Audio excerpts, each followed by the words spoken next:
Hey y'all, welcome back to another episode of God Built This podcast. But this is a new edition. This is going to be solely focused on the episode review of season 5, Love is Blind, episodes 1 through 4. We got a lot to discuss. We have a lot to discuss. Oh, I'm your host, Maxine, by the way. You can see it right there on the tag. And let's just go ahead and get started. So I have a couple of notes here, well, more than a couple, and I'm going to break it down episode by episode. And the way that I do reviews, I base it off the important characters, the characters that we see most, and the issues or non-issues that are appearing between said characters, okay? Or couples. So let's start off with Uche and Aaliyah. Now, I think they will make a fairly decent looking couple. I think they're both fairly attractive, and I feel like neither party will feel unattracted to the other. So we're good on that part. And of course, with this show, they don't know how each other looks like, and they're going off of their conversations, the vibe, how well they answer each other's questions via the pods. So with Uche, clearly he's Nigerian. Let's start there. Clearly, he's Nigerian. And, with Nigerian men, at least for me, I have a little bit of a bias against them, not for them, not in favor of them. It's definitely just a bias against them. Uh, but he's a fairly decent looking man. He's fine. He's fine as he is, right? So with Uche, he what's revealed to us is that Aaliyah has recently cheated, and this episode is coinly named "So You Recently Cheated," and it obviously is in reference to what Aaliyah said to Uche about a previous relationship from 2 years ago, in which she cheated on her boyfriend at the time. Excuse me, I'll be like snapping here and there because I have a little puppy and he likes to have my attention when I'm trying to do something else. So bear with me.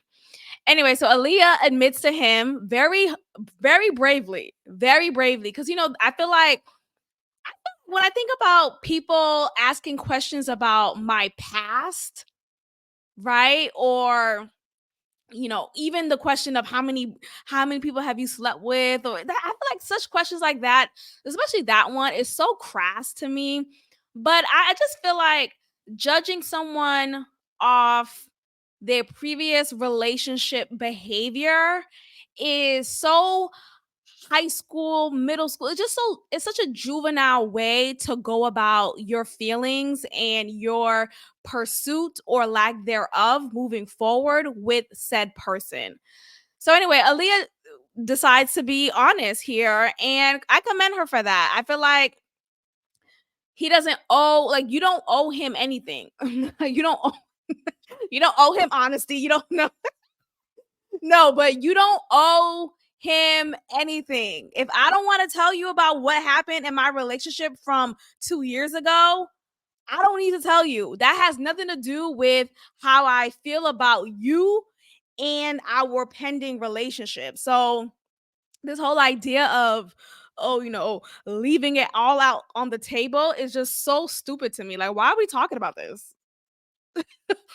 Anyway, so she admits that she cheated on her boyfriend. And the reason for her cheating is due to her not being sexually satisfied in the relationship. And I feel like that is such a big conversation that is not often initiated by women in relationships.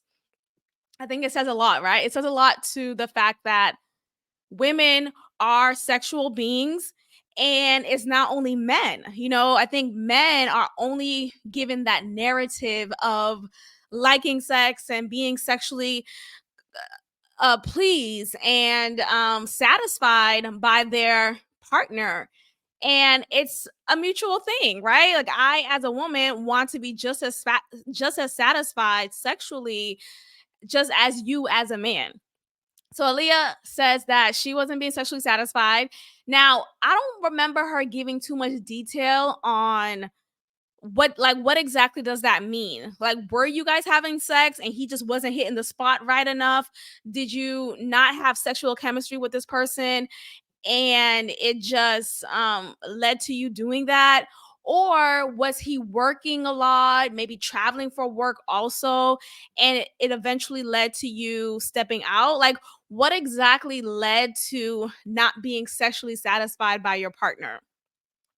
And then it makes me wonder, is it also a case of maybe you weren't ever romantically attracted to your boyfriend at the time and just had maybe you just in a relationship with him because it was familiar, it was convenient, and someone came along your peripheral vision and he looks kind of fine. Is that Omari Hardwick?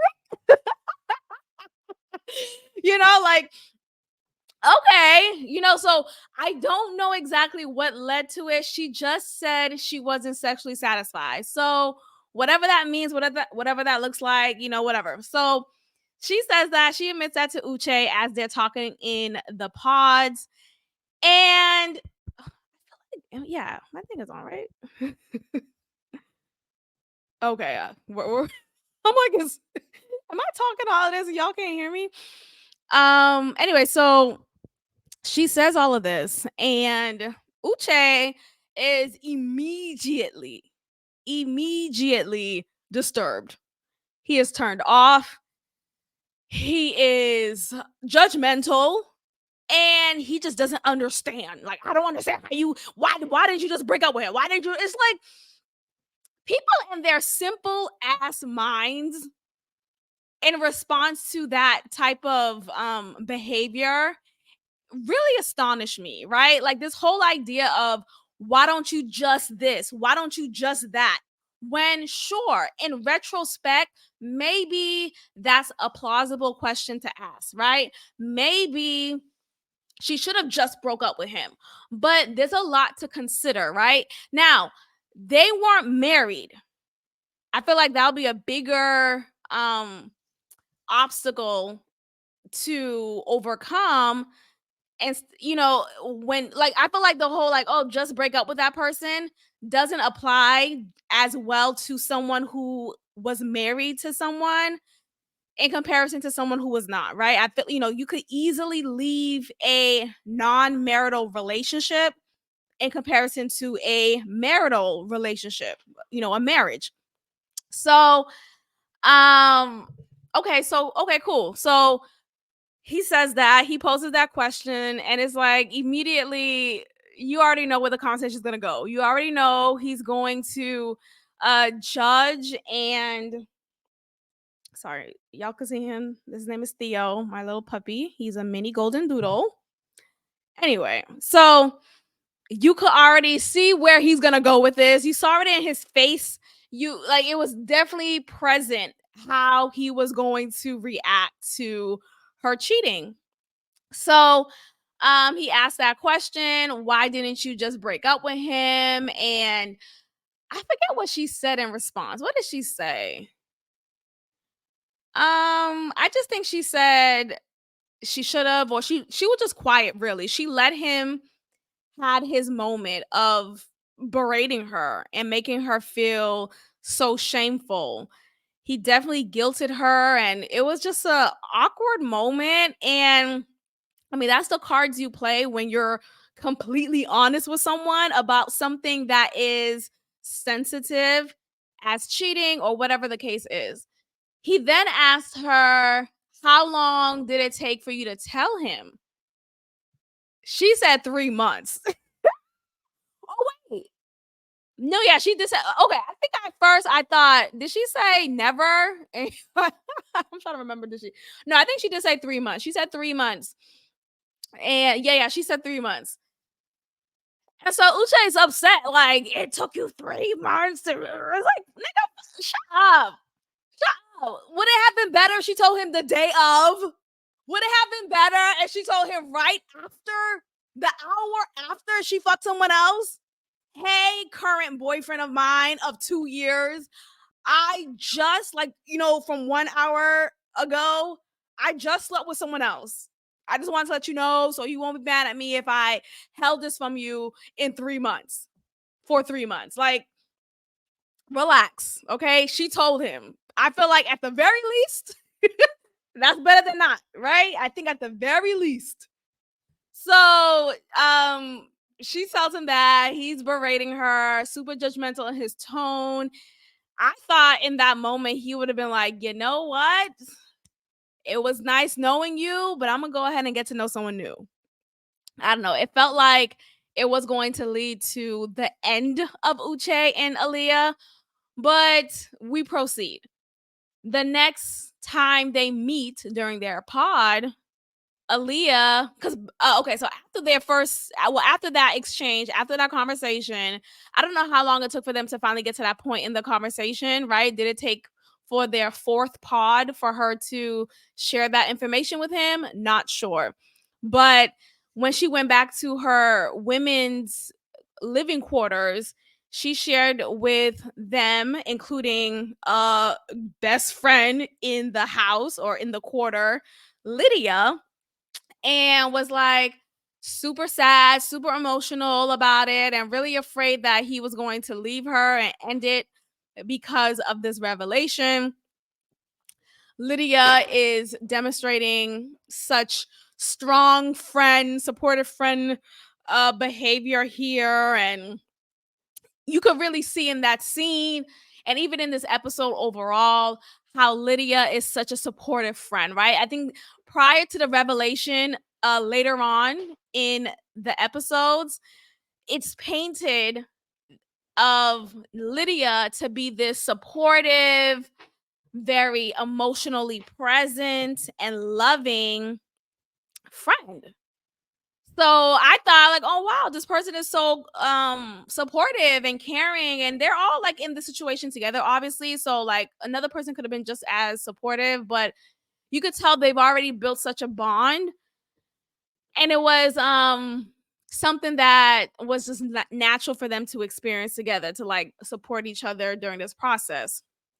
Okay, so they return. So Aaliyah and Uche have another pod date, and she tells him like, you know what, I really felt like you were judging me and you were rude.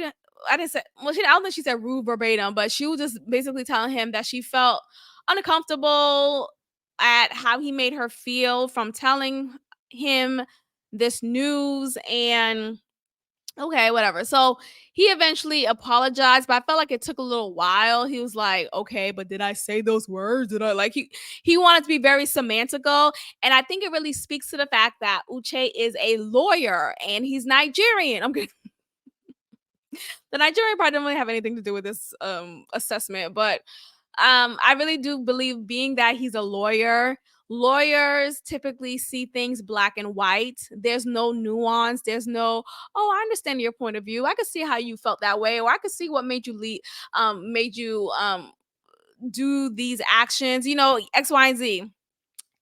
They don't think like that. I feel like a lot of people who have these black and white jobs, who are very literal and legalistic, are of that same mindset of Uche. What's right is right and what's wrong is wrong. And just like, I'm a robot. It's just, even the way he talks, even though he said in college he was a part of the deaf poetry jam at the school, and he writes poetry on the side, and he has his creative side to him.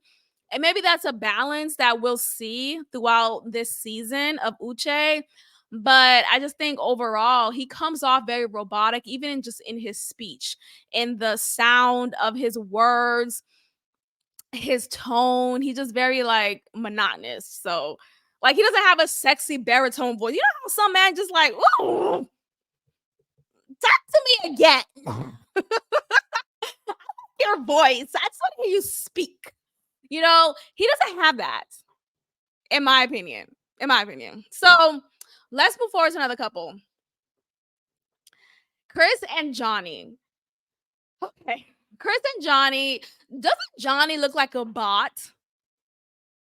Johnny looks like a bot, and I mean like an android, like those AI robots.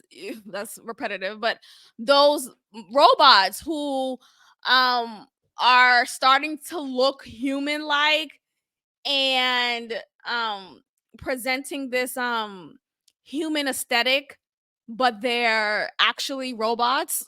That's what Johnny's a bot. I don't think she's real, you guys. She's probably a reptilian, a bot.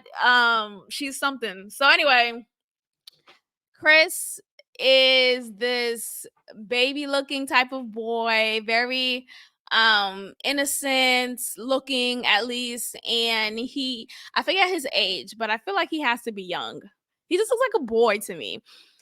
I think it was with Johnny that he revealed something that happened to him that was basically sexual coercion. That's how I would name it.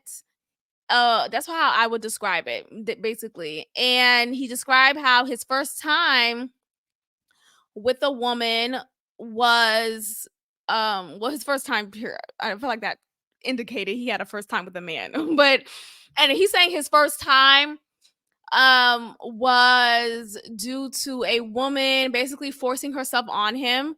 They were of the same age, at like 17 years old. They happened to be in Paris, and she was drunk. I don't know why he was in Paris at that age. I don't know what exactly led to him being in Paris, but nonetheless, he was with this woman. They were the same age, and she was drunk, and she felt horny and wanted to get on him, and basically pressured him. I think there was another woman in the room too. She pressured him to have sex with her.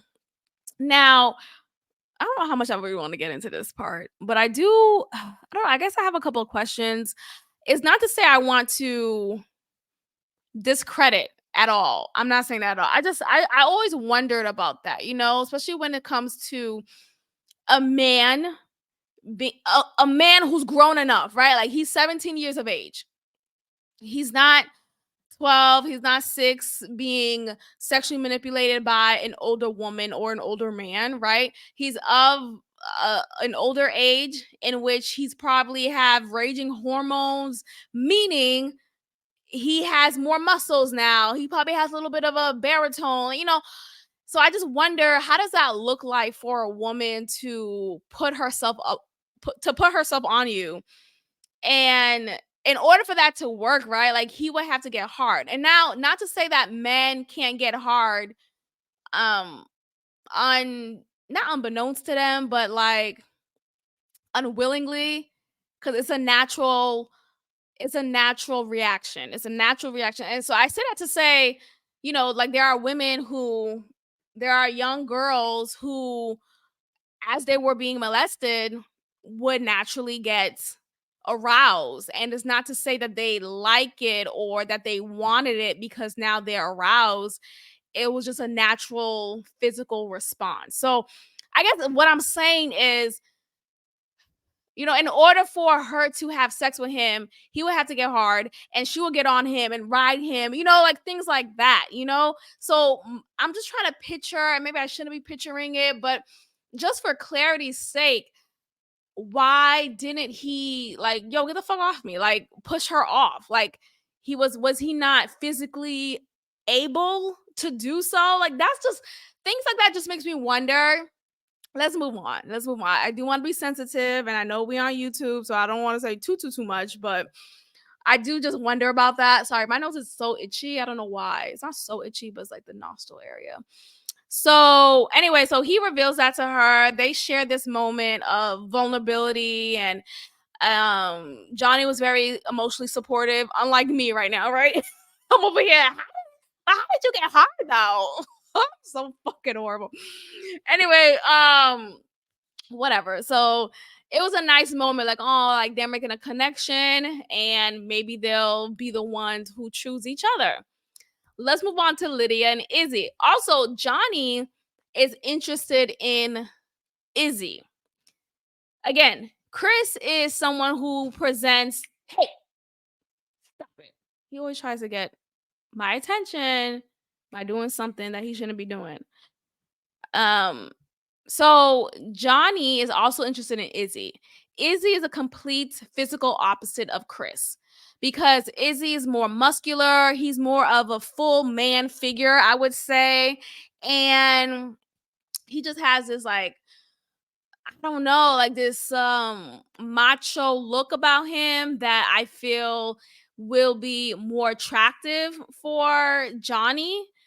And anyway, so I think that is obviously they can't see each other, but I think even in your tone, right? Even in like the way that you speak, you can kind of tell what type of nigga you dealing with, right? Like, oh, am I dealing with someone who's like a boy, or am I dealing with a man?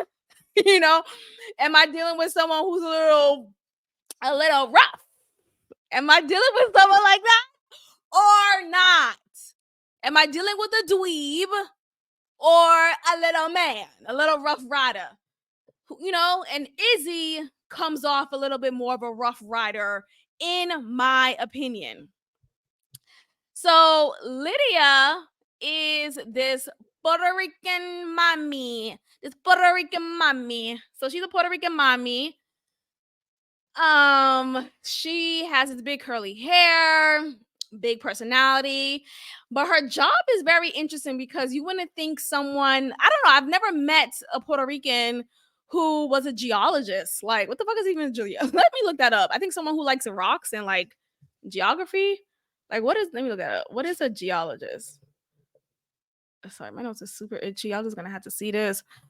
Okay, yeah, it's someone who is a scientist who studies the solid, liquid, and gaseous matter that constitutes Earth and other terrestrial planets, as well as the processes that shape them. So, very smart, right? Very scientific. And I just wouldn't imagine her to be a geologist. Like, when you look at her, you don't think geologist because she doesn't come off like a nerd or like someone who is into rocks or like matter and solid liquid yada yada yada. But it's a fun fact. I think it's pretty cool when someone doesn't look the part and they're the part. Anyway, so Lydia likes Izzy and she's really into him. I think she's the type of person who kind of falls easily for someone and she falls hard. So she's into him. Like, she's calling him pet names. She is like immediately saying like future tense situations with them, like, oh, when we get out of here, or like, oh, when we meet each other, or when you meet my mom, type of thing. Is like, hold on, bitch, let him choose you too. Because when he will respond to that, he would not respond to it directly. He'll just like let her speak and he wouldn't like add on to that. He wouldn't say, yeah, he wouldn't initiate that type of language or that type of conversation. So it was definitely feeling like he wasn't that into her. And we learn more. So let's move on to episode 2. Episode 2 is called Can I Talk to You for Real? Can I talk to you for real? Let's talk about Aaliyah and Uche. Oh, okay. So I did talk about, okay. So the way I'm going about this review, maybe what I say may bleed into a previous or even a future episode. So just follow along. Nonetheless, everything that I'm talking about now is only episodes 1 through 4. I did not watch further because I wanted to get this review done beforehand. So yes, like I said earlier, Ali and Uche kind of mend their rough patch a bit. He apologizes for making her feel uncomfortable after how he grilled her and made her feel like crap for her recent cheating past. She accepts it and she always says to him, and as she's in the living quarters with the other women, that she's afraid of getting hurt, and she's so afraid, and she will cry, like very afraid, like it's a fear of her getting hurt again. And I wish she would not feel that. Like, I feel sorry that she even feels that way, because I think just with life, everything's a risk. everything's a risk, a new job, a new relationship, a new friendship, a new area you're living in. You're going to come to some obstacles or some points of contention that you have to work through, and getting hurt is a part of the process sometimes, maybe most of the time. So I just feel like she needs to work on changing her mindset when it comes to getting hurt. It's literally a part of life, so I hope she gets better with that. Anyway, I said Uche comes off robotic. Yep, I talked about that. Let's talk about Taylor and RJ. So Taylor is this white woman who has, I think her lips are injected. I think, in my opinion. So please don't start. But it looks like it's been plumped. Anyway, so she is introduced to us, and she admitted, I think it was in the first episode too, that she admitted that she didn't love herself at one point for a long time, and now she loves herself, and that is why she decided to come on this journey. And as she's saying this, she's crying. Of course, it's emotional for her to even realize that she didn't love herself the way that she deserved to be loved, if at all. And she's connecting with RJ. RJ is this white, thick hair, brunette hair, kind of stoddy, white man. And he shares with her some information about his past also. He shares that he had a little bit of a rough childhood. His mother was always angry, and she would let out her anger out on his sisters, and he would be the one to comfort his sisters, and it was just a very traumatic time during his childhood. Theo, stop. So he eventually chooses her. They meet each other, and it's kind of awkward. I feel like it was kind of awkward for them to meet because, first off, they didn't have much to say, and I don't know if it was him soaking in the moment and finally seeing her, or maybe finally assessing her and putting the voice to her face and her body. Like, I think maybe it's a little bit of an adjustment, because I don't know how I would be seeing someone for the first time after only talking to them through a pod. But I do know how I would be, because I've done that before, where actually no. It's a little different, because, like, for example, like, I've online dated before. I've met people through an app, and we would text initially or get on the phone for a little bit, and then when you finally see that person in person, it's a little different than the pictures, right? Because oftentimes we put filters on when we're going on social media,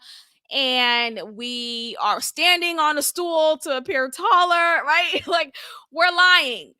We're lying about our looks. So when you finally see someone in person whom you've been communicating with, whom you've been having a strong connection with, or building one at least, and they turn out to be much shorter, or you realize they have a huge gap, and they just don't look the part of whom you've naturally dated in the past, or whom you typically date in the past. So I think that's what happened there, because, and it came from Taylor. I thought Taylor, honestly, and maybe we'll see it after episode 4, but during episode 2, Taylor tells us in the confessional how RJ is not someone whom she typically would have flocked to. And she said that because he has a gap in between his 2 front teeth. And it's a minor gap, and she just typically wouldn't have gone for someone who has a gap. So, like, little things like that she caught, and it just made me wonder how attracted she'll be to him as they spend the honeymoon, the pre-honeymoon vacation that they have. Like, how attracted she'll be to him. I don't know, because he's a decent looking guy. Like, he's not, like, he doesn't have a pot belly. He's not poorly dressed or anything. I think he's well kept. So I do wonder if the gap and maybe other things will get in the way. And then seeing how while they finally met each other in person, they didn't really have much to say. Like it was like a little awkward. So I don't know what's going on with that, but I'm definitely gonna tune in and see what transpires. So, chat. Oh, I forgot to finish that. Oh no, I did. Okay, perfect. I'm like, okay. Anyway, I'm looking at my notes as I'm going through this. So, okay. Anyway, what are we doing? So Taylor and RJ, boom, boom, boom. Chris and Johnny. So Chris falls hard for Johnny and he's really into her, but we soon find out that Johnny decides to end it with Chris because she's really feeling Izzy more. Izzy likes Johnny a lot because um he likes how vulnerable she is. She's very open and honest and emotional with him.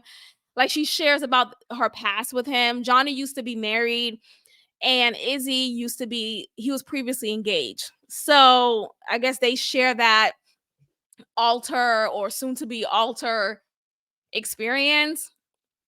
Yet Izzy is also seeing Stacy, who is not as vulnerable as Johnny is. Stacy is kind of like this like boss girl, this modern woman type of aesthetic. She doesn't wear her heart on the sleeve. She's very independent in just how she appears. And I know he can't see her, but you could just tell in her appearance and how she speaks and how she talks about love. She is a little cut off from being super emotional.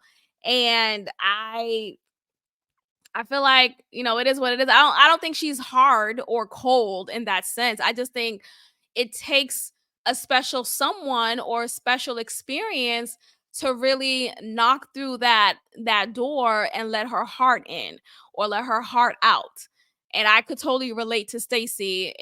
So it's just like, and I think, thankfully I'm with someone who as like it's just natural and I don't feel that way anymore. But I think about previous relationships in which it was like, okay, I was pretty neutral about it. Like I'm not much of a person who wears her heart out like that. So it takes a while. So I feel like it depends on the person. Anyway, Izzy wants Stacy to kind of let her guard down more and feel more vulnerable. Izzy shares how he grew up Jehovah Witness, but no longer practices that religion. He wants to do all of the typical things that we see on TV in the media about when it comes to like holidays and birthdays and stuff like that because he never got a chance to experience that growing up, being that he was a Jehovah Witness. So okay, sorry. I don't know if I hear myself. Yeah, okay, we're good. I'm just a little nervous. You know how you record something and then shit doesn't work out? It's like, damn, I just spent a whole hour and a half on this and I think we're good. Imagine I listen back and it's like totally shitty. Anyway, so where are we? So Izzy wants Johnny to be a little bit more, not Johnny, Stacy to be more vulnerable, especially in comparison to Johnny. All right. Izzy gets a little quiet after Johnny was too vulnerable, I guess. And this is the shit, and this is what I don't like. That is one of the things that has feared me from wanting to be emotionally vulnerable with someone because you could say the wrong thing. You could share a little bit too much with said person, and then boom, now that person is not interested. Now that person thinks you're crazy, or now that person just look like, turned off by who you are and your past. And I just really, that has always been a fear of mine growing, well, yeah, for a long time I feel like until you're finally with someone who creates a space of comfort and non judgmental zone, I feel like then and only then you can be open and honest and not fear someone bringing that back to you. Okay, so anyway, so Izzy goes quiet after Johnny shares with him about her last love dying from an overdose. This last love was not the ex-husband of hers. It was someone else who Johnny was with, and it made him like he went quiet. He get down. Izzy went quiet. He went quiet. He went quiet. And it was a little awkward. I felt it was pretty fucked up for him to react like that. Like, I get it. The whole like I feel like it's a big ass um it's a big news. It's dramatic, right? You know, to know someone who's been with someone who died from an overdose, I feel like that is it's not something you just be like, oh, okay, too. Like, you know, it's a big deal, but that doesn't mean you just go quiet on someone and suddenly switch up. Like, I thought that was weird. Like, why did you switch up like that? So Johnny said herself, "Oh my gosh, did I share too much?" And at that point, I would have shut down. I'd be like, you know what? If you're gonna judge me for that, then fuck you. I'll go ahead and pursue or be pursued solely by Chris because, like, f you. Like that's so whack.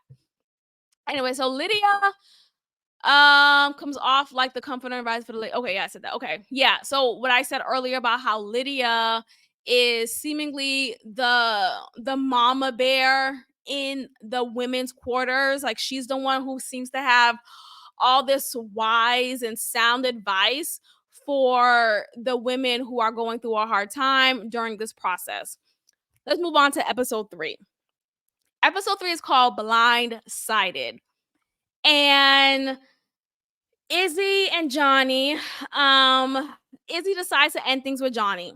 Izzy decides to end things with Johnny.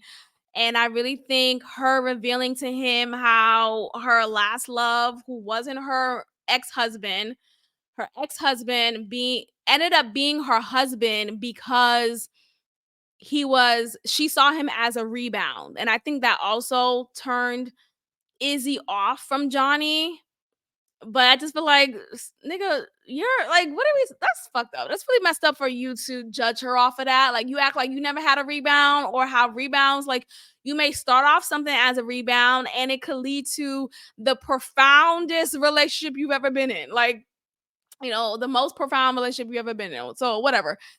So Izzy ends things off with her and decides to pursue Stacy. He gave the excuse of Stacy knows him more and she's been uh more vulnerable with him as of late, it seems like.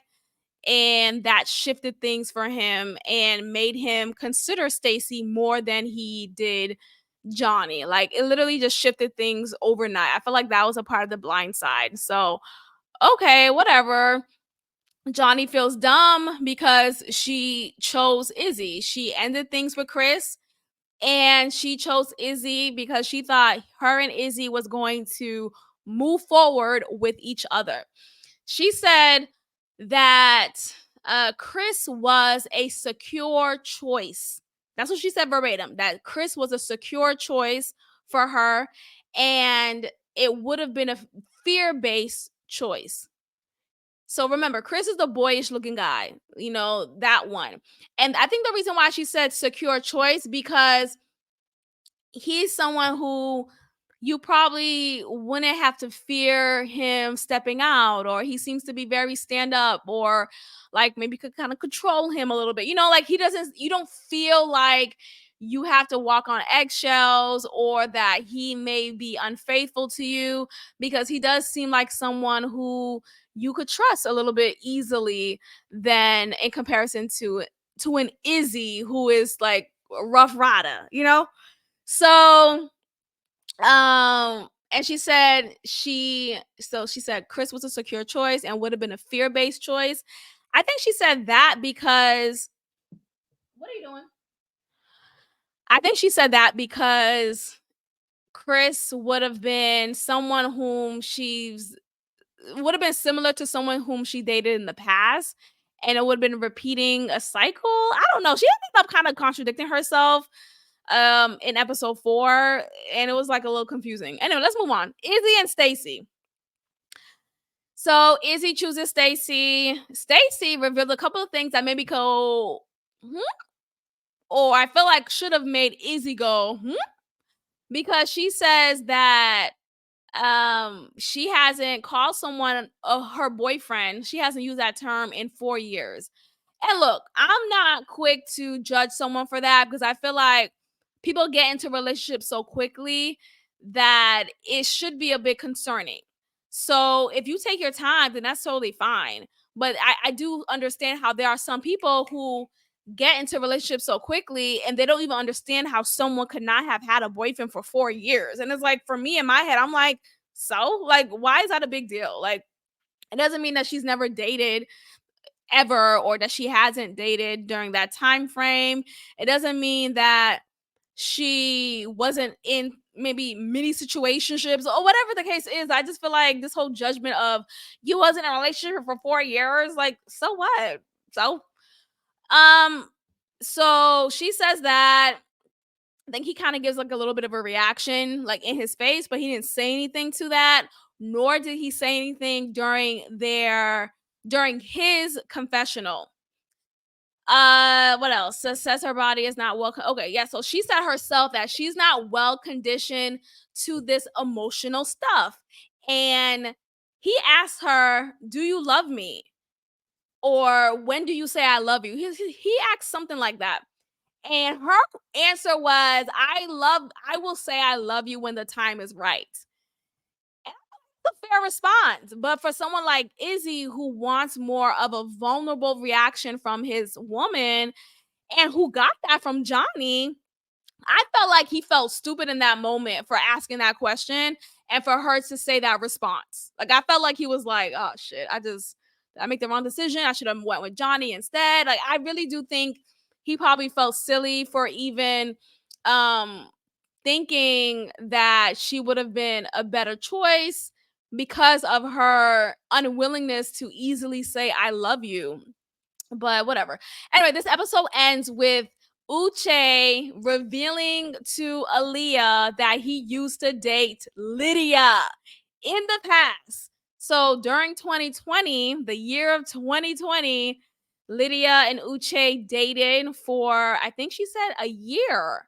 You know, a significant amount of time. I feel like a year is a significant amount of time.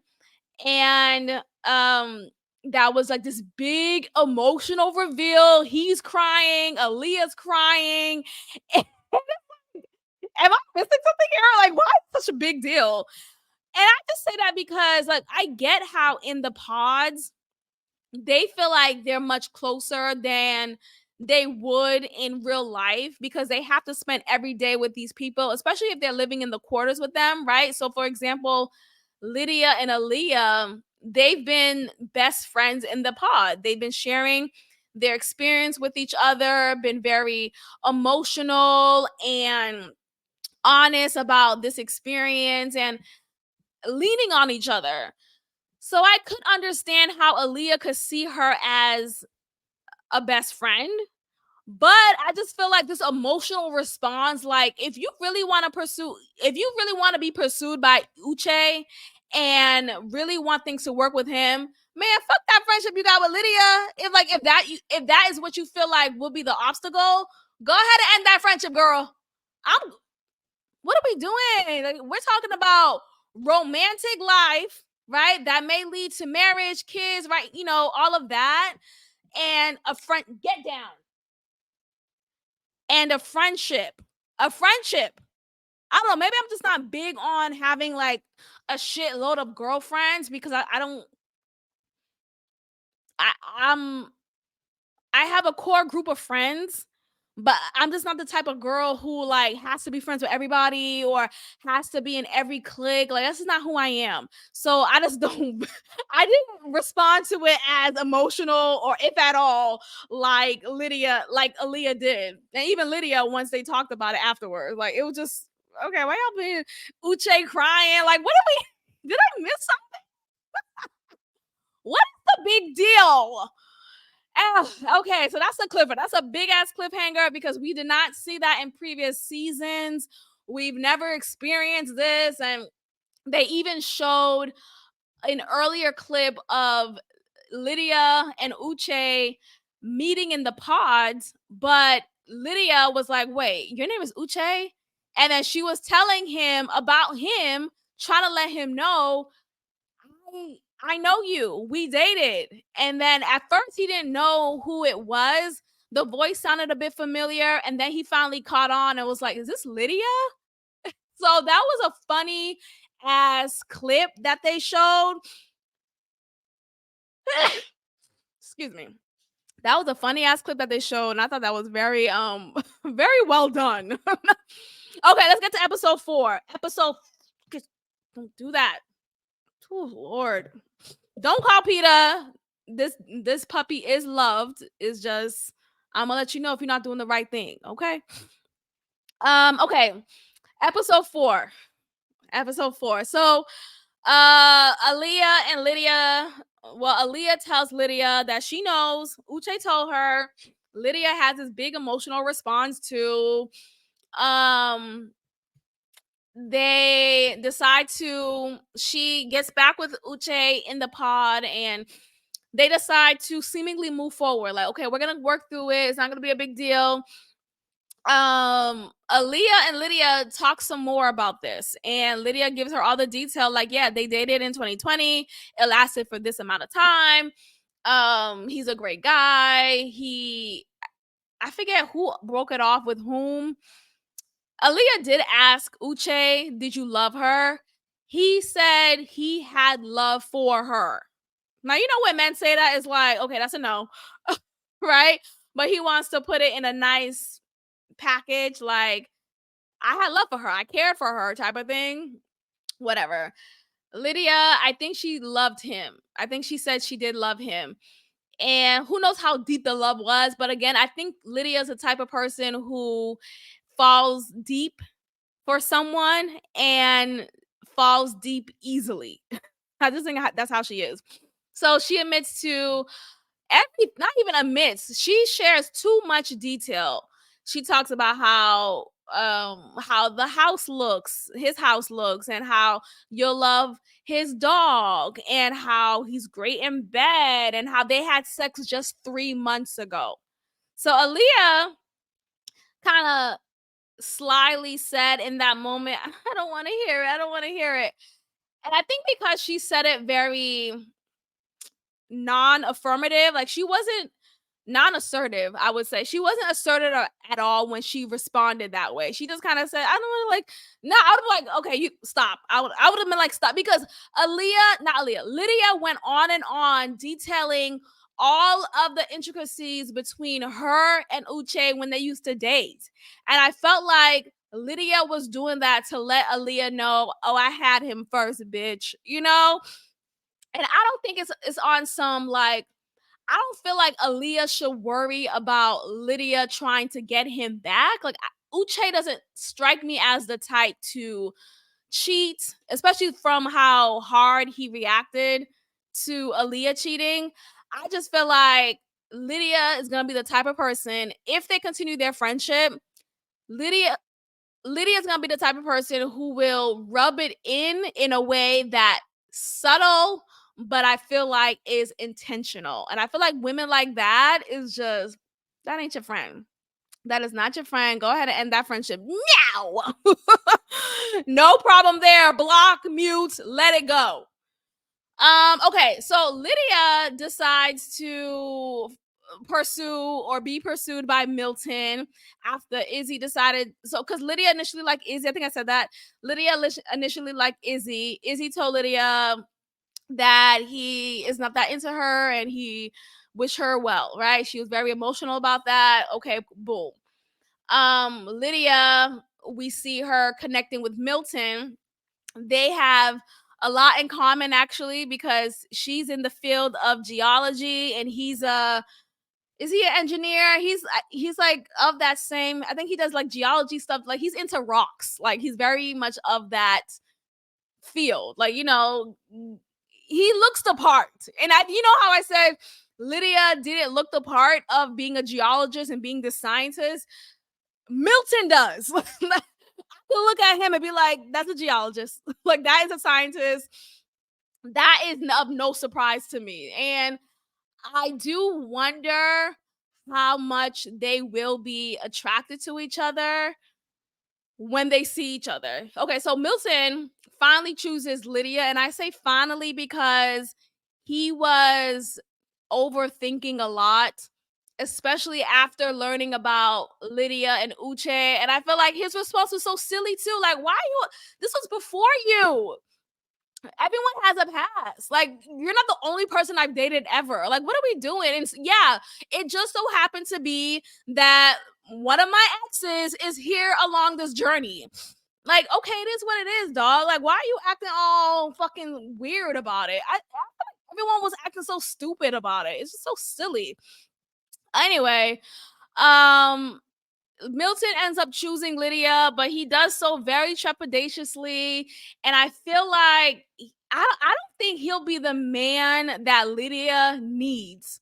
Because one, he is very young. He is much younger than her. And though he says in the pod how he had to do a lot of growing up, and I don't know what exactly that meant. I remember he said something about he lived in Japan with his family for a while. I don't know why.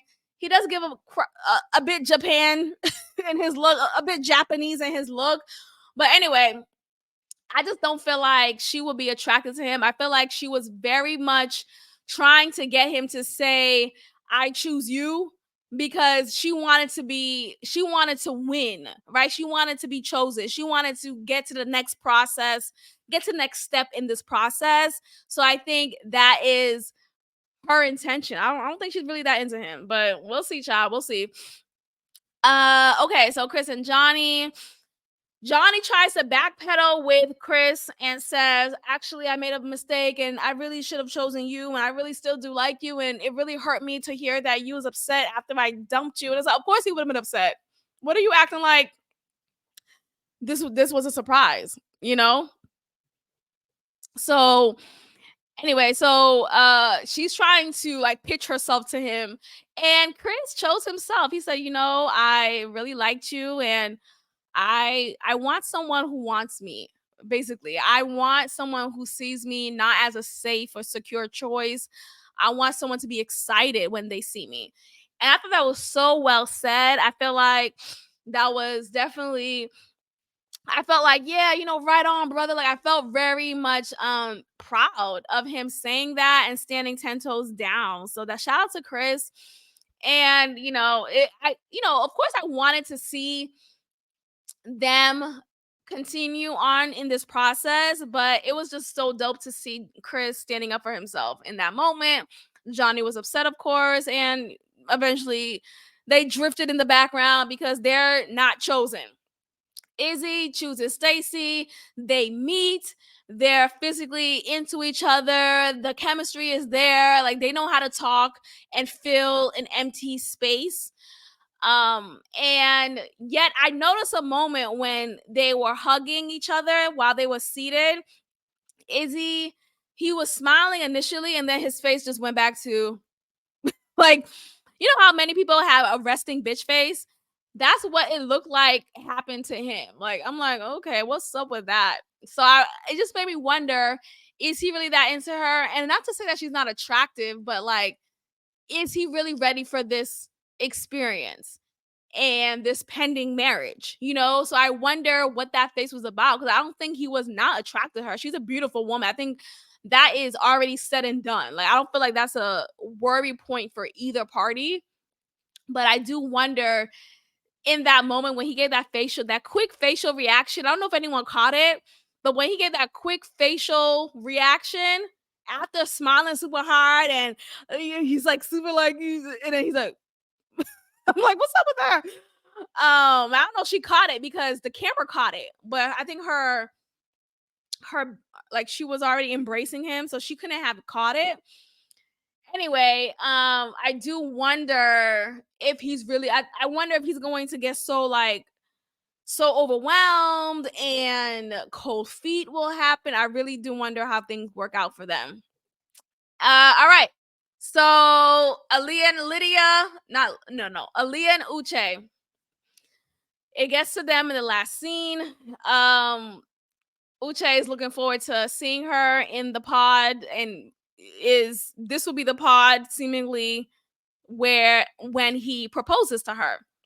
So he goes in, he says hello, no response. And we see in Aaliyah's pod that there's no Aaliyah. Aaliyah's not there. He says hello a couple more times, still no response until finally the producer of the show speaks and says, Aaliyah has left the show. No, Aaliyah has left the experiment. And then that's how it ends. That's how episode 4 ends, with that cliffhanger yet again. And this is a first. This is a first. We've never seen someone leave. At least I don't remember, because I never watched. Sorry, don't persecute me, but I did not watch season 1 of the show. I did not watch season 1 of the show. So, and I've heard some things that happen in season 1, but I don't know the intricacies of everything. So I don't know if something like this if something similar like this happened in season 1, but to my knowledge from the seasons that I've watched, I've never seen someone leave the experiment early. But yeah, Aaliyah has left the experiment, and he's shocked. We're shocked. And then boom, that's why I'm going to end it here. I will check in with you all next time for the remainder episodes. Peace. Let me know what you think also. Leave it in the comments. All right. Bye, guys. Until next time.